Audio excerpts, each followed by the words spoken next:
-1,7 এবং 4,-3 বিন্দু সংযোগী রেখাখণ্ডকে 2:3 অনুপাতে ভাগ করা বিন্দু স্থানাঙ্ক নির্ণয় করা হয়েছে।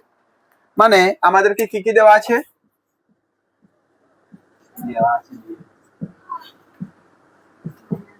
দেওয়া আছে লিখবো, দেওয়া আছে লিখতাম না।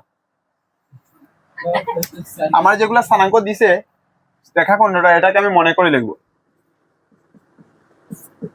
মনে করি। কারণ একটা জিনিস খেয়াল রাখিও, সবসময় স্থানাঙ্কর নাম দিতে হয় নাকি? দেখ মনে করি a -1,7, b কত হবে 4, নাম দিলাইছি। এখন চলো অনুপাতটা কি আছে আমার এখানে দেওয়া,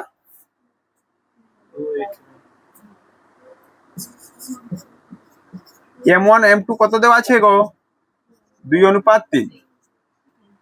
স্থানাঙ্ক নির্ণয় করতে হবে নাকি? এটা দেওয়া আছে।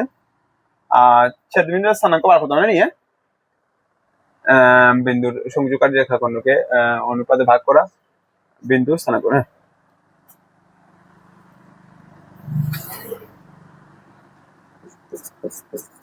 আমার এটারে স্থানাঙ্ক বার করতে লাগবে, ওটা তো ঠিক আছে না?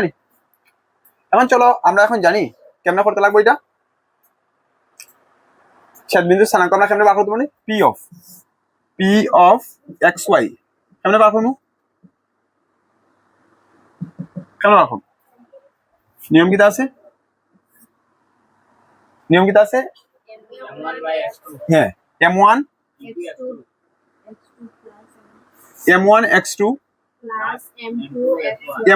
x2 plus m2 x1 divided by m1 plus m2, আর এদিকে কিতা আছে? m1 y2 plus m2 y1 divided by m1 plus m2 নাকি? দা বুঝা গেছে? বুঝা গেছে? Very good. হ্যাঁ, চলো আমরা এখন কিতা করি। m1 কত আছে? m1 2, x2 কত আছে? x2 এই এটাকে আমার কিন্তু এটা থেকে আমি একটা জিনিস বার করে লিখব না, খেয়াল রাখিও এগুলা জিনিস আগে বার করে রাখিও। আমি আগে শিখাইছিলাম এটা আমার x1, এটা আমার y1, এটা আমার x2, এটা আমার y2। এটা আমার কিন্তু সলিউশনে লেখা লাগতো না, কিন্তু এগুলো আমি আগে বার করে লিখব এখানে, কারণ আমি ক্যালকুলেশনটা ফাস্টার হওয়ার লাগি, নাইলে কিন্তু আমার অনেক সময় গড়বড়ি লাগি যাব কোনটা y1 কোনটা x1, ঠিক আছে? হ্যাঁ, ওকে। তো আমি এখানে লিখে নেব x2 কে আমার x2 4। হ্যাঁ, ইয়েস। তারপরে কি দেবো? m2 কে m2 হইল 3। হ্যাঁ, x1 K -1 okay, divided by কি দেবে? m1 m2 মানে 2 plus 3, ওকে না? চলো এখন ওটা করি। m1 y2, m1 কে 2, y2 কে y2 -3। হ্যাঁ, দেখছো নি আমারও কত দিকদারি হয়ে যায় না? এটা লাগিয়া m2 কে m2 হইল 3। হ্যাঁ, m2 হইল 3 আর y1 কে y1 হইল 7। তার জন্য আমি কইছি এগুলো বার করে রাখিও, দেখবা ফাস্টার করতে পারবে তোমরা। এটা 2 plus কি হবে দেখো, 4 দুগুণা 8। হ্যাঁ, 3 একে 3 -3 হইব না?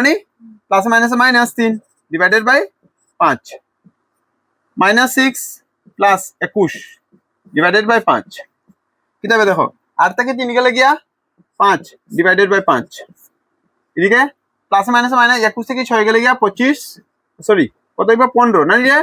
Divided by 5।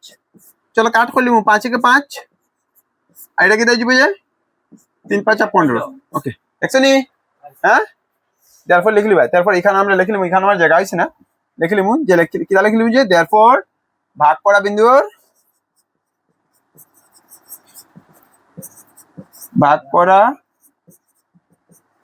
বিন্দুর স্থানাঙ্ক, যেটা আমরা p of xy ধরছিলাম, ওটা কি তাইব 1,3।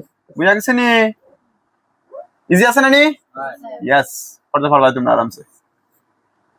খালি কিটা জানতে লাগবো? কোসাইন ফর্মুলা তো জানতে লাগবো। হ্যাঁ, আর ওইগুলো তোমরা আগে থেকে বার করে নিতে লাগবো, x1 y1 x2 y2। হ্যাঁ, আর যেরকম প্রসিজার আছে ওরকম তো করবে, তো তোমরা দেখবা ফাস্টার হয়ে যেতে পারবে, কোনো ব্যাপার নাই। আর ফর্মুলা